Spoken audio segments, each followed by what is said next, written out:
Hello, hello. All right. Well, welcome back. Welcome back to episode 2 of the return of In Life Visiting Writers series. It's good to see you all here.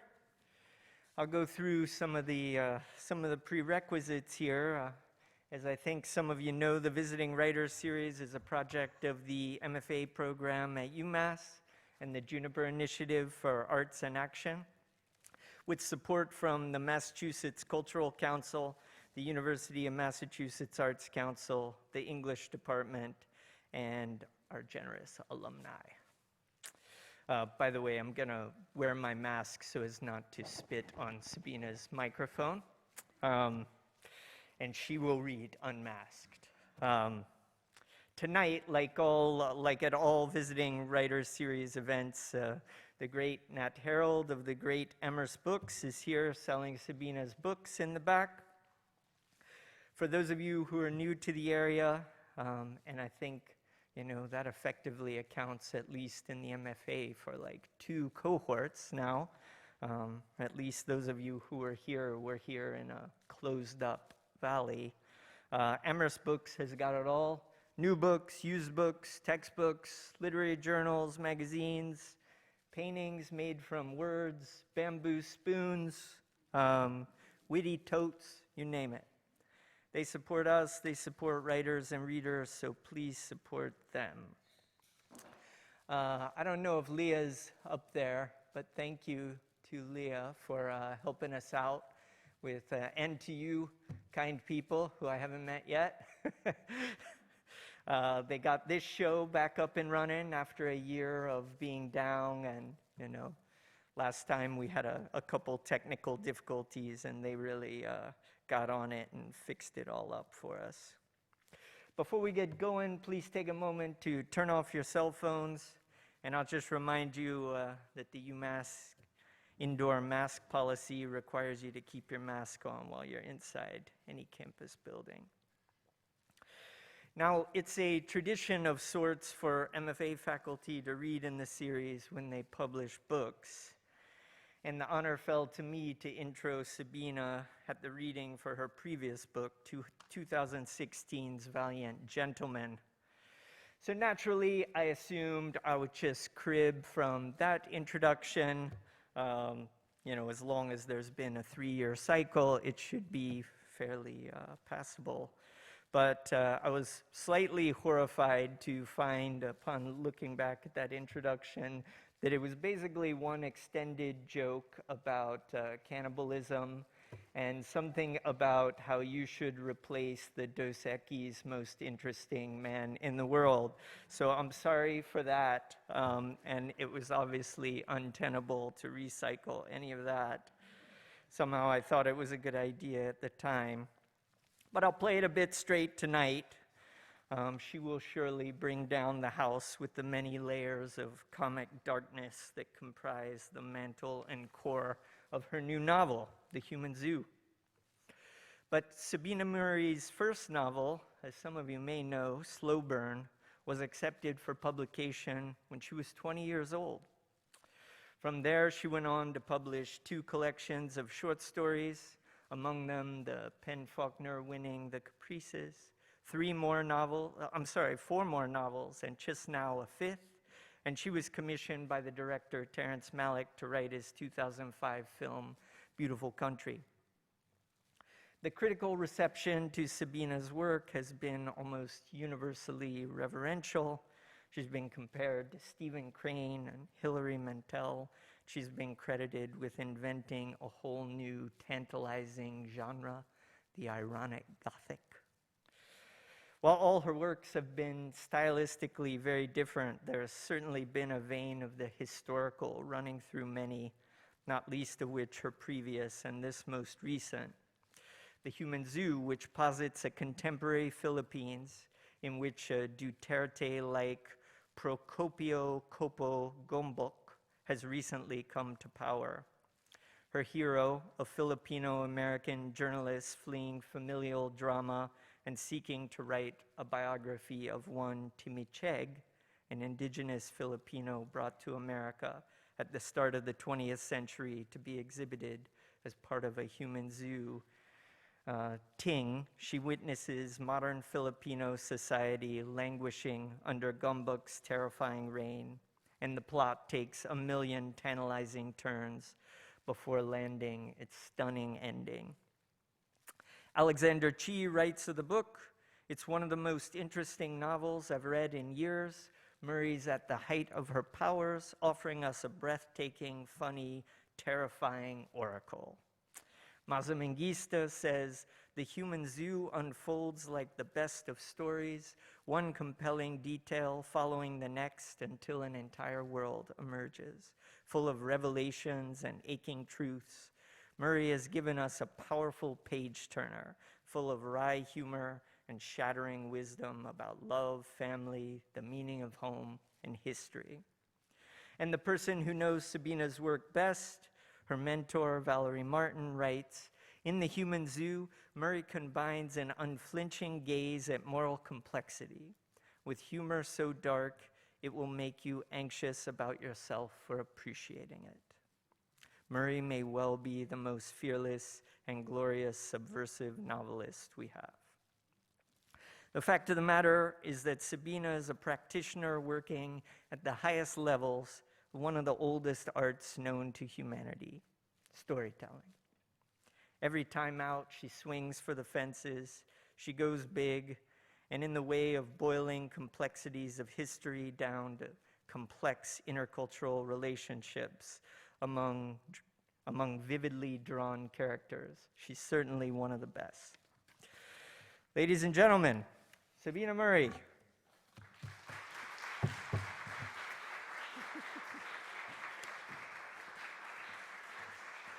I like the microphone. Thank you. Oh my God, thank you, Parker, for not spitting on the microphone, but also for that amazing introduction, which did so much heavy lifting too that I don't have to set up my book. So first of all, I'm like, wow. But also, just thank you for that. That was great for me to listen to. I hope everybody else had as much fun as I did. But anyway, it's great to have people out, especially, to see so many people face to face, or face to mask. But thank you for coming out. Yeah, and so I'm just going to start reading. And I have to do this weird glasses thing that keeps being remarked upon, because I actually ordered a pair of glasses from Amazon, which were supposed to be, what do you call it, whatever, where you can see down and you can see up, and I could see neither. It was very miraculous in that it offered me no view. So I'm going to, it was kind of amazing. They should sell it as that, because it's so remarkable that people might get excited by it. But anyway. I'm going to start I'm going to leap around a bit. It should make sense. If it doesn't, you can ask me after, who was that? But it should make sense. All right. So I'm going to start from the beginning. The plane had been delayed departing Seoul, and on reaching Manila was at first unable to land. For over an hour, we circled in the heavy gray air. Suspended like this, I wondered why I had been so determined to return to the Philippines, and was not altogether sure, beyond knowing that my aunts would be happy to see me. In the darkness below, I could sense Manila's ever-expanding hive, its choked highways, teeming tenements, and raucous babble. When the plane finally touched down, it was with an alarming shuddering of the overhead compartments, vibrations I could almost feel in the roots of my teeth. I found the possibility that one might crash on landing comforting, in a darkly humorous way, because my life had become chaotic. I did not want to crash, but it was a prospect that offered resolution. The outer edge of an early season typhoon was dropping impressive amounts of rain and glazed the windows with thick, sheeting water. Contorted in the aisles, we waited to disembark. Lines through immigration were long. There was a band playing somewhere in the terminal's bowels, and traditional Filipino songs, cheerful guitar, love-soaked lyrics, echoed from the source. The crowd at the baggage carousel was composed largely of overseas workers in the bright sneakers and flashy clothing, but the girl blocking my access to the carousel, who had walked to stand directly in front of me, was a well-fed, solitary blonde. She was wearing a sleeveless plaid shirt that exposed a tattoo on her right bicep, an outline of a circle in black. Doubtless, she was waiting for a backpack. A stream of boxes thudded down the chute, the girl's backpack, which she quickly shouldered, and finally, my yellow suitcase. There was no one to meet me because my family didn't know that I had returned. I hesitated by the SIM card booths before exiting the terminal, put off by the thundering rain. A pair of children, boys, brothers, were shoving a wheeled suitcase at each other, back and forth, laughing like maniacs, until their frazzled mother yelled at them. When the sliding doors released me, it was through a wall of heavy heat and the dim flicker of fluorescent bulbs into a black night shot through with headlights. Horns sounded all around me, as if a force of nature. Nearly a year had passed since I had last visited Manila. I had been on assignment from Vice, covering newly sworn-in President Procopio Copo Gumbok, who had swept the elections in an upset and was now governing the nation in state-run terror. Under his rule, police had carte blanche to execute anyone suspected of dealing or using drugs, mostly shabu, a form of crack cocaine. The policy had been embraced by a corrupt police force whose officers were gunning down anyone they felt like. I wondered if this girl with the backpack knew, if she was aware that close to 10,000 people had lost their lives. Vice had sent me to explain why, despite the killings, the president's popularity rating held at an astounding 80%. I had set up interviews with people that I found interesting. College-age socialists, a radical nun who had been active when the former dictator, Batak, was ousted in the 80s, a community leader whose neighborhood of Mandaluyong had lost many lives. Vice ran it as a centerpiece to an issue on populism. Since then, Gumbok had managed to insult an assortment of people that included the President of the United States and an Australian nun who had improbably inspired his sexual fantasies.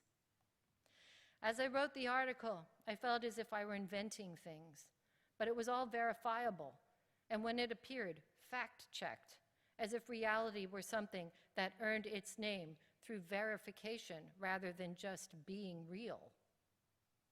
Barreling along the night streets, the taxi wrapped in an aqueous blanket, the driver constantly clearing the tiny porthole through the fogged window screen amid the thump and screech of the faulty wipers.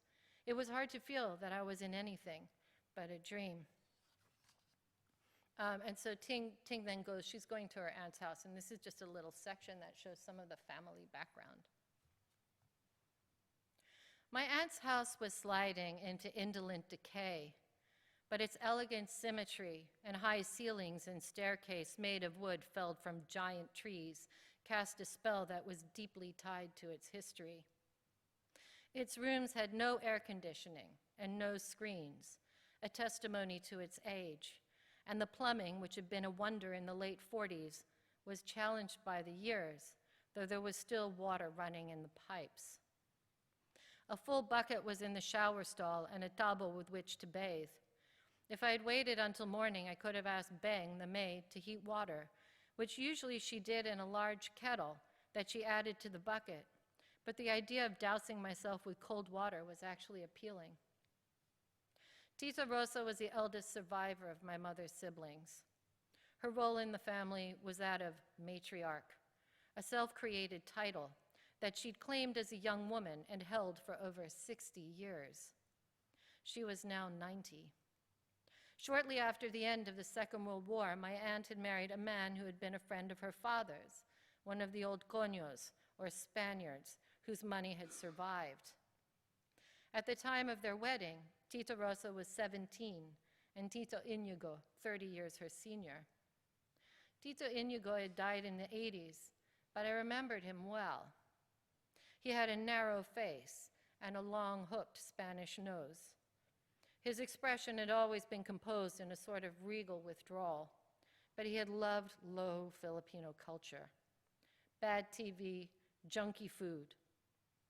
Tito Inigo had often traveled to the province for cockfighting, boxing matches, local fiestas with native dancing, things that people in Manila disdained. He had been loved by the peasants who worked his lands, where rice and peanuts were grown. And at his funeral, bus after bus had pulled up outside the church, disgorging what seemed to be the entire village of San Isidro. That day, it had felt to me that we were burying not only my uncle, but also an era of Philippine life that had been lost with land reform and the rise of the city. Of Tita Rosa's 4 children, 2 now lived in the States. Charlie was a doctor, and all his children were also doctors. Carmi had built a house behind my aunt's and ran a series of businesses, but seemed to spend 6 months out of the year in Spain. Baby was in New Jersey and had made some money flipping houses. But Tita Rosa's oldest son, Jim, had built an empire with tentacles in every sector of the Makati business district. He owned houses in the wealthiest neighborhoods of Forbes Park and Dasmariñas, in which his children and their wives and children lived.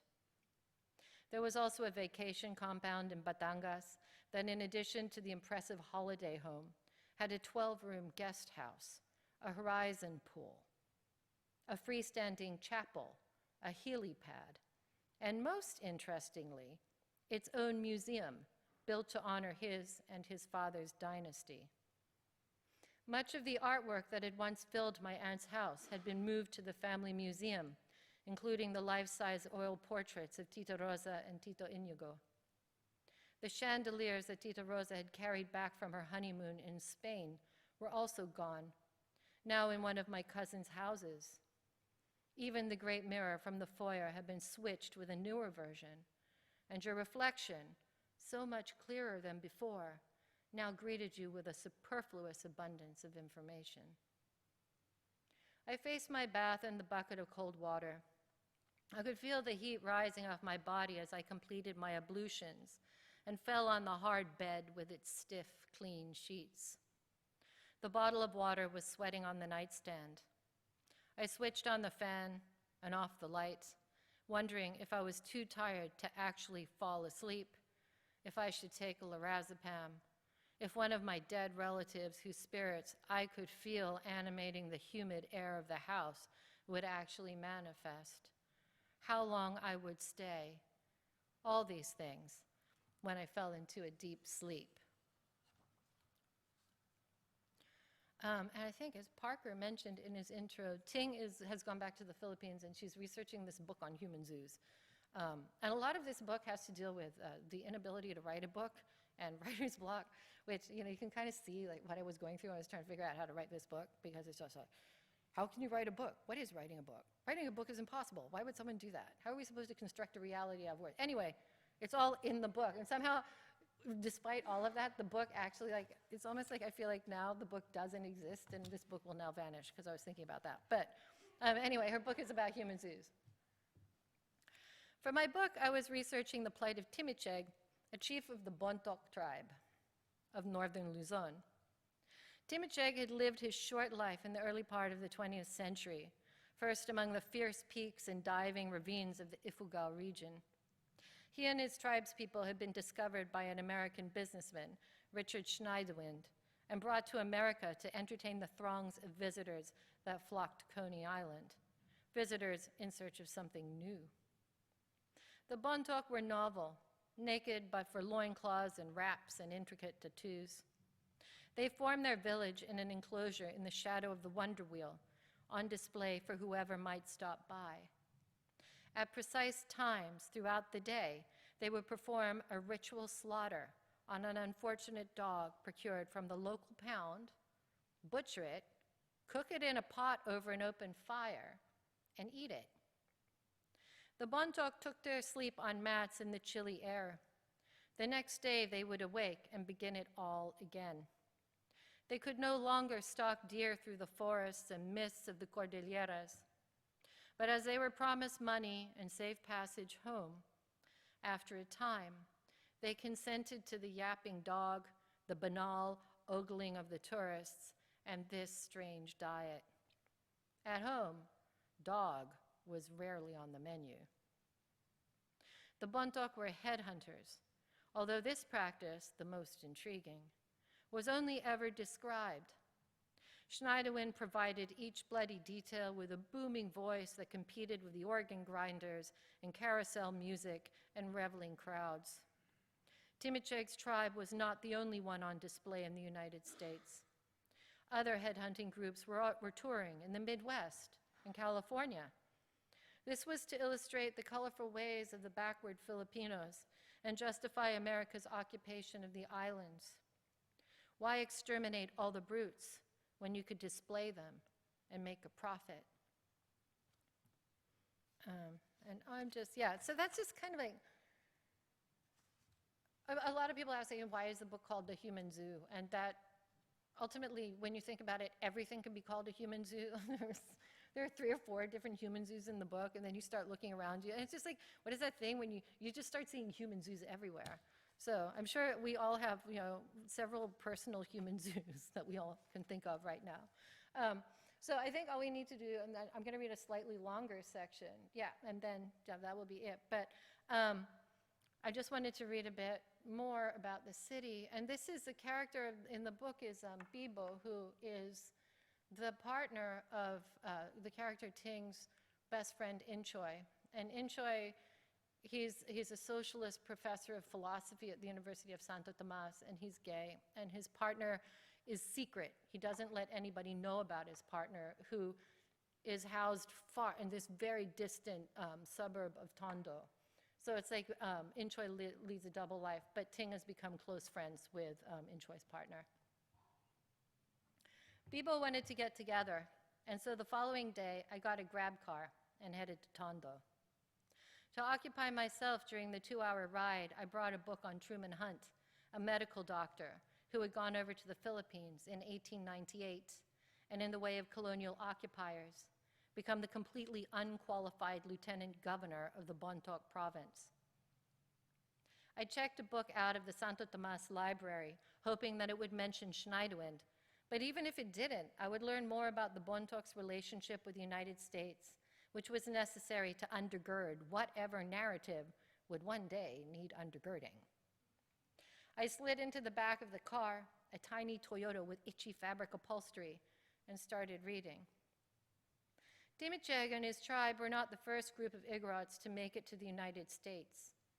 In 1904, a trial outing was funded by the U.S. government to the tune of $1.5 million and brought 1,300 Igorots to be displayed at the St. Louis Exposition. It was a huge success. $1.5 million sounds like a lot of money, but when one considered what was at stake, this was chicken feed. The annexation of the Philippines had not won universal approval, and it was in the best interests of those who supported the venture to demonstrate the Filipinos' inability to govern themselves. When, after a stint in St. Louis, Hunt returned to Bontoc in 1905, he brought an enticing offer. He would pay any willing Bontoc $15 a month in wages to travel to the United States and perform their most barbaric selves for a hungry American public. Though, of course, that could not have been how he sold the venture to them. Maybe he proposed that they would perform their dances, play their music, and present their culture to those lost in the ignorance of American isolation, with a hope that the Americans would thrill to see the practices of the Bontoc, as they have never seen anything like it. Maybe in the conjuring of their drums and graceful, frightening dance, they could transport the American public to the vine-choked gullies and miraculous rice terraces, to the softly chilled mountain air, to the sun striking rays over the ridge of mountains at dawn, to the rustle of a doe in the long grass, and the shink of an arrow that brought her to her knees, and to the gory red of sunset that threw the warriors in silhouette as they came marching back from a successful outing against their foes. And the Bontoc had seen nothing like America and had never earned a wage. Why not go? There's a photograph of Truman Hunt's tribe at Coney Island 5 years before Schneiderwin's Bontoc arrived. They are penned off like cattle, mostly naked, wearing loincloths fashioned from hand-woven, richly colored native cloth. Most are huddled around a fire. We see their backs. It must be cold because the white observers lounging on the railing are all in jackets and hats. One woman around the fire is bundling herself into a blanket. But the kicker in the photo is the Bontoc man who is pointing at the camera. He singled out the photographer as his target, humorously, and seems to be saying, "Your head next." Seated by the fire is his laughing compatriot, holding a weapon, also angled towards the photographer. They are making fun of the situation, the absurdity of it. They are getting paid, and, they think, will soon be headed home. The journey to Tondo took 100 pages, which was as useful a gauge as any for judging the traffic. I made the steps to the apartment in the semi-darkness, hearing the chatter that drifted through the other doorways, the slamming of pans on stovetops, the mild admonishing of children. Bibo greeted me at the door to her apartment with a glass of chilled water. The air conditioner was off, and the room had reached a temperature that seemed capable of poaching my organs. Air conditioning was seen as an exorbitant waste of electricity. Bibo probably didn't use the air conditioner except when Inchoy was visiting, but that did not explain why the windows were all closed and the curtains drawn. Bibo was wearing an immaculate white t-shirt and jeans and pink Converse low-top shoes that I had brought back from the States, a special request made through Inchoy a year earlier. Despite the heat, her glossy straight hair was down around her shoulders. "I was going to suggest getting her nails done," I said.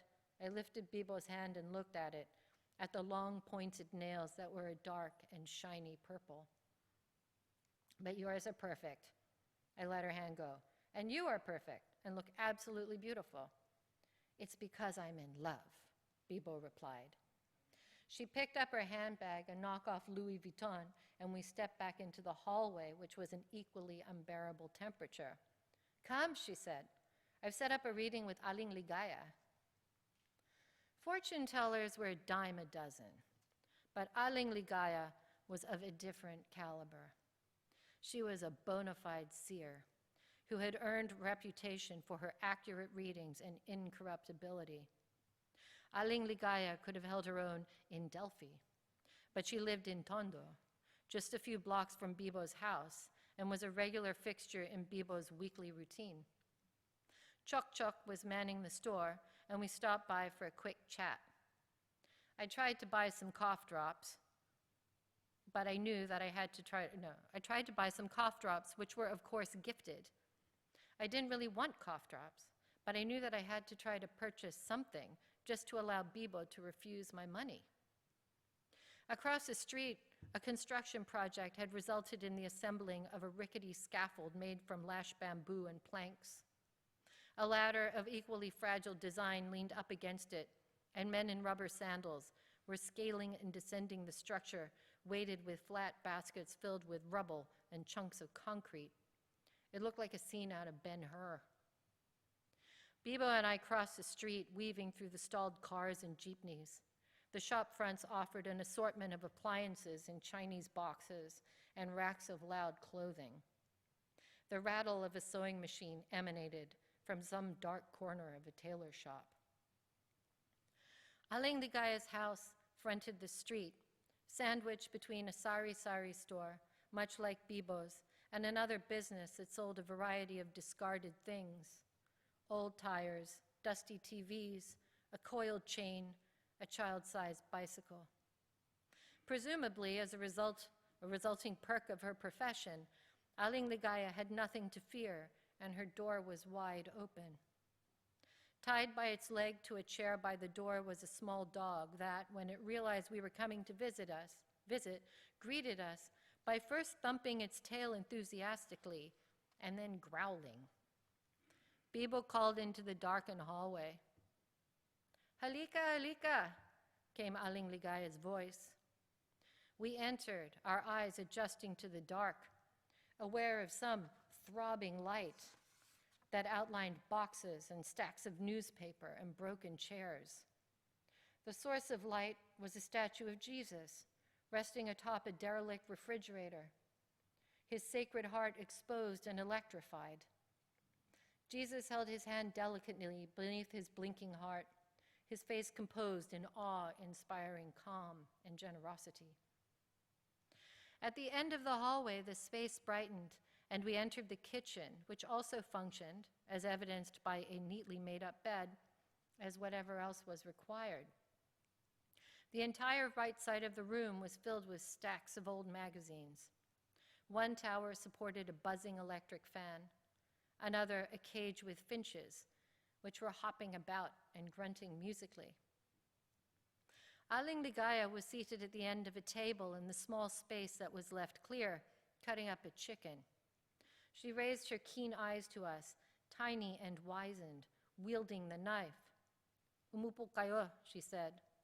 I wasn't sure where she wanted us to sit, as the two chairs available were occupied, one by a stack of clean laundry, the other by an angelic little boy in an undershirt and shorts. He looked up at me with his enormous eyes and vacated the seat. Bibo set the clean laundry on the bed. Aling Ligaya pushed the cut-up chicken down the table and pulled herself to standing to wash her hands in the sink. This done, shaking her hands of water, she sat back down and picked up a linen napkin folded into quarters on the table. She dried her hands in a manner so deliberate that I wondered if it had particular significance. "Ikaw," said Aling Ligaya, indicating me. She took a deck of cards that she must have had hidden in the pocket of her dress, a floral dress much like the one I wore at my Tita Rosa's. These were not tarot cards, but merely playing cards, softened with use and humidity. I knew the drill. I would shuffle and pick 6. How she intuited any meaning from these was a mystery, as it was intended to be, as was my desire to spend my time searching for meaning in this way. Aling Ligaya held the cards, closing her eyes and then opening them. She leveled a look at me, not ready to release the deck. "Magkano," I whispered to Bibo. "500, she replied. I took out my wallet and placed 500 peso bills on the table. Aling Ligaya handed over the cards and I shuffled them, trying to empty my head of all useless thoughts, although once those were cleared, there wasn't much left.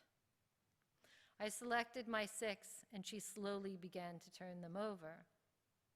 The child, who had been leaning against me, crawled into my lap. He smelled of Lifebuoy soap and must have just had a bath because his skin was still cool, his hair slightly sticky with damp. Aling Ligaya hummed over the cards, which I recognized from long ago readings. The 10 of diamonds, which was money, the Jack of spades, a young man of questionable integrity, the King of spades, an older man of equally questionable integrity, and then a heart, but just the deuce, so not worth much.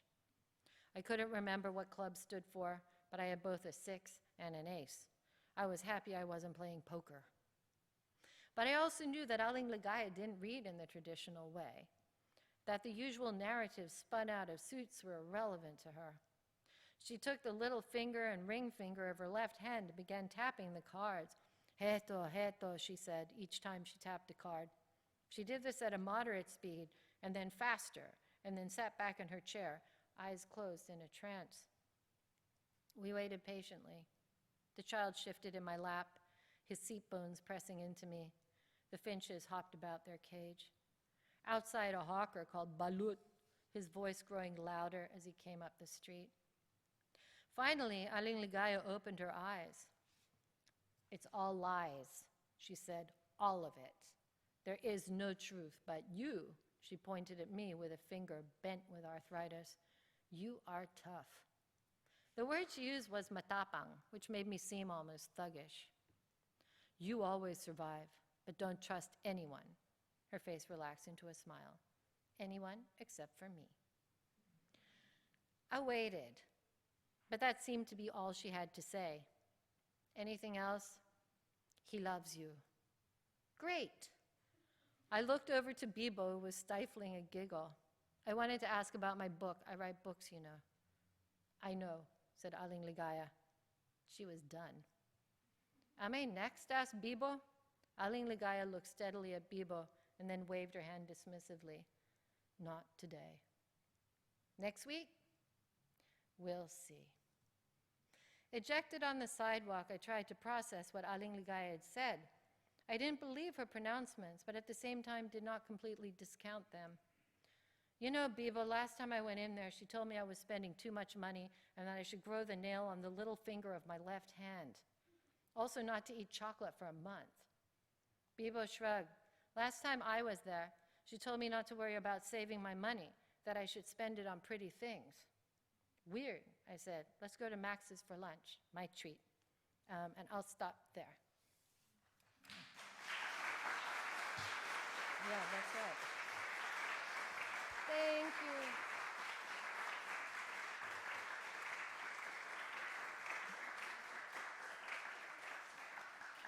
Yeah, I think I should have read something funnier because the intro said it was very funny, and then I was like, is this funny? Like, can I make it funnier? But some of the Aling Ligaya stuff is funny, but I was just like, should I read it in a way that people know it's funny? I don't know. Anyway, thank you. I did say that I would take questions if people had them. That makes it sound like I just said it, but I didn't mean it. I said that, and I actually did mean it. I meant it. Yeah, fine. Well, I did a lot of research on Timicheg and human zoos, and yeah, and there is a whole lot of research there, but not really a book, you know, which is so funny. So I was considering that, and I actually had some of the same problems that this character has in the book. But a lot of it was, I actually did go over to Manila in 2017, January of 2017, and I wrote an article for Vice. And it was just astounding what I found there, because I thought I would go there and everybody would be like, yeah, we hate Duterte, no one voted for him, and you know, he stole the election, or you know, he did that thing that happens in the Philippines where he offered everyone a free ride from the provinces, you know, 50 pesos and a bag of peanuts if they vote for him, which has happened. Not Duterte, different guy, but it has happened. So I was like, no, people were passionate about him. He's going to solve everything. He's my guy. He's tough. I like him, right? You know, the common man, you know, or the people who you would, there's no such thing as a common man, but if you're going to be from that, stand in that position where you regard some members of the population as the common man, he stands for me. And then, you know, you look at Duterte, and he's from one of the oldest, most entrenched Filipino dynasties that there is. You know, he says he comes from the wilds of Mindanao, and that, you know, he was like the mayor of Davao, and that's how he ended up, you know, pulled himself up by the bootstraps. His father was in Marcos's cabinet. And he's not even from Mindanao. He's from Cebu. He's from a very kind of established island in the center of the Philippines, you know, known for powerful politicians. You know, his first language is not Chabucano, which is where he says he's from. It's Cebuano. So all of those different things, you know, all of that kind of came into most of my research was done in that very short trip where I was writing the piece for Vice.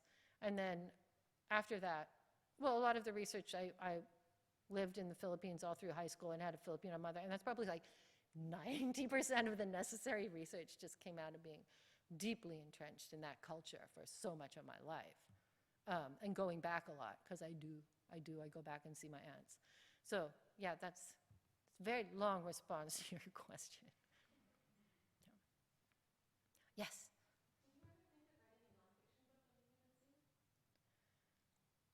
I did, and I am just like, my mind wanders. I just can't keep on that track. It's just like, you know, when you get one of those, why am I using this metaphor? Okay, I'm just gonna go with it. You go to the supermarket and you get you always get the cart with the wheel that wants to go there. Okay, that's me writing nonfiction. I'm like, I'm trying to push this cart, and it keeps going off to the side. So, even though I did all the research for that, what I do is then I try to cram an entire nonfiction book into a fiction book. I'm like, I can't write the nonfiction book, but I've done all the research. I'm going to get it in there somehow. And then my editor's like, nope, lateral move, lateral move, lateral move, all needs to go. I'd be like, but it's so interesting. Yes, it's interesting, but why would your character be thinking about, the history of the Filipinos trying to rescue people, Jewish citizens from Germany? Why would she be thinking about that for like 35 pages? Like maybe one page. And no, this happens to me all the time. So I wrote this book, The Carnivore's Inquiry, and it was all about, it was really about colonialism, okay? And so I had all of these sections. It was a very long book. And then my editor said to me, you can't digress on Columbus for 40 pages, or Magellan for 45 pages. I'm like, but he's so interesting. He's like, not here. So I had to take out so many sections. This really long book ended up like a relatively short book. And I had taken so many sections out of that I almost had another book. And then that became Tales of the New World. I had to do a few introductory paragraphs and write a story. And it's like a really long collection of short stories. It just came out of that. Yeah. Yes.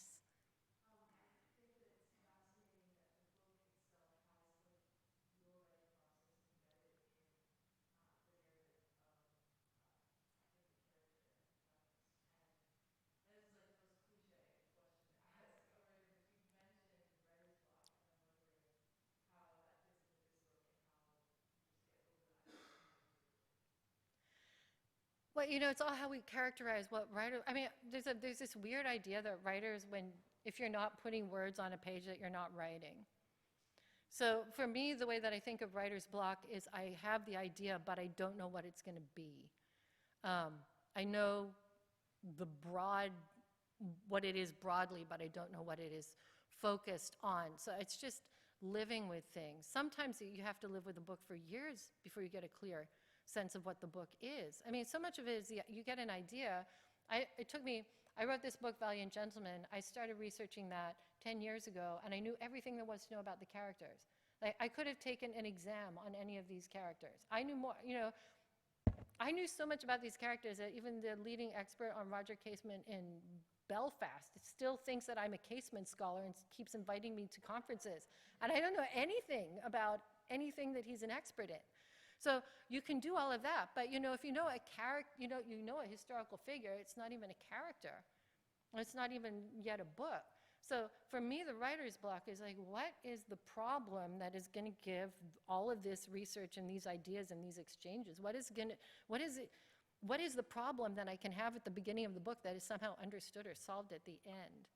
So yeah, I don't know if that fully answers your question, but it just, for me, the most interesting part of the writer's block, the writing process, is really encountering that first block and being like, okay, how do I solve this problem?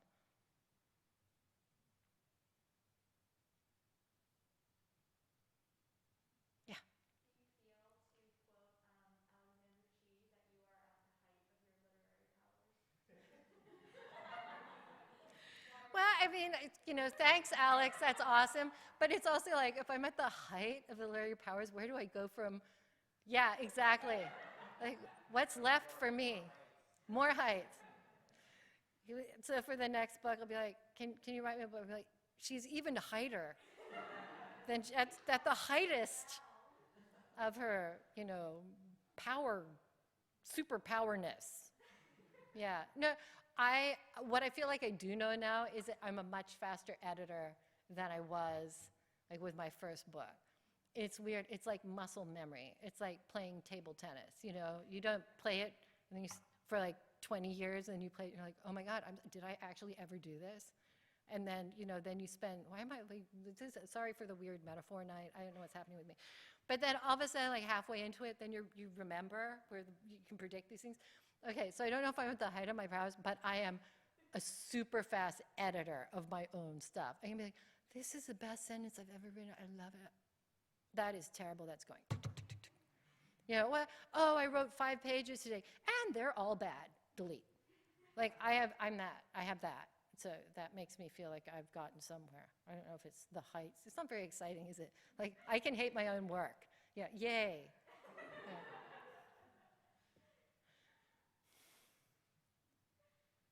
Yes.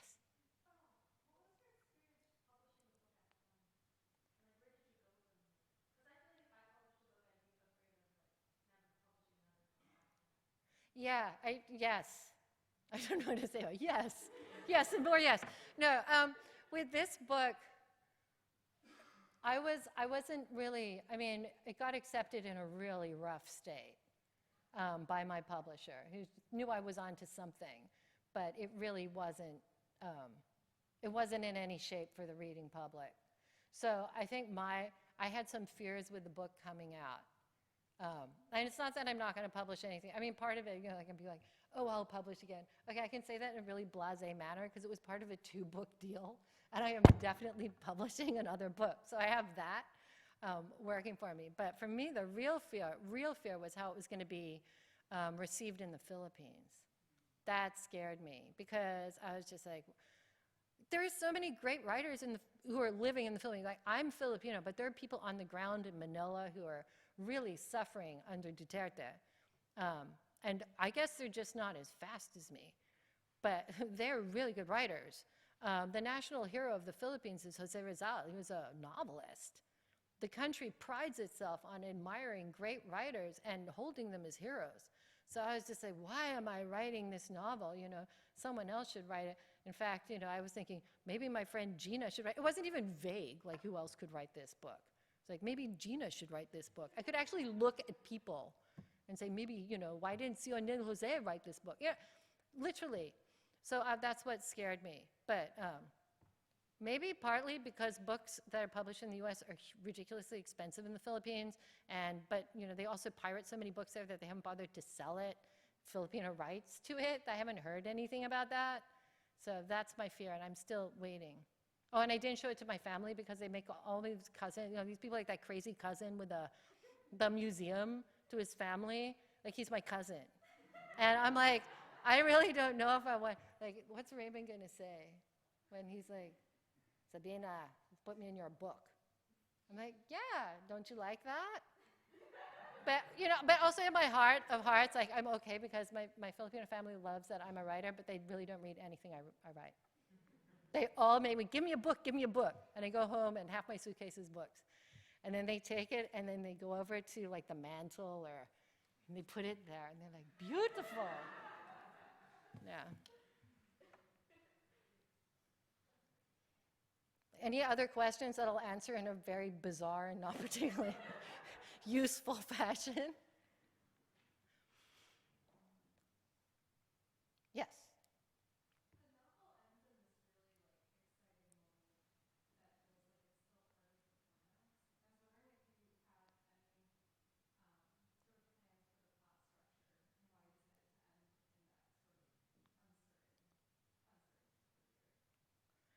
Well, it's really, I mean, there's no certainty in life. Part of it is that I didn't know how else to end it. I mean, without giving the plot away, literally, the plot ends literally up in the air. So I was kind of having a joke with myself over that because also I was having so many problems writing this novel. I was like, I'll just end it up in the air. So you're in an airplane at the end of it. I think for me, I was writing about Ting not being able to write a book and encountering all of these horrific situations that are happening because of the Duterte-esque character Gumbok. And the plot came very, very late. And there are some twists in the novel that when I saw where it was going, I was surprised. I was like, really? That's what I'm going to write? And because it's so actiony at the end, it just also felt a little kind of out of character for me to be writing something that was so really, like, it takes its cues from literary thrillers, like Graham Greene and stuff like that. That's where it takes its cues from. So that was about as settled as I could get, as settled as I could be comfortable with. But I really think I wanted it to end on Ting's state of mind. And in that, I feel it's settled very, very clearly.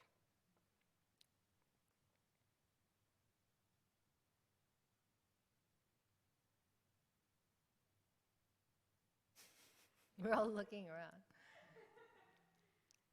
I become very interested in you become very aware of people's eye movements when everybody's wearing a mask. It's very intriguing.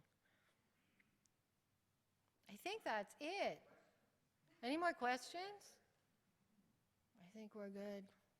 All right, thank you everyone for coming out, really. Thank you.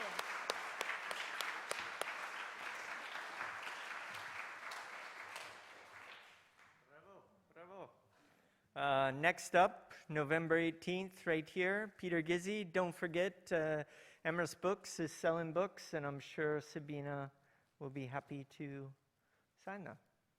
Yes. Am I assuming too much? You I'm not. assume too much. Have a great night. Thank you for coming. This is yours. Oh, I got it.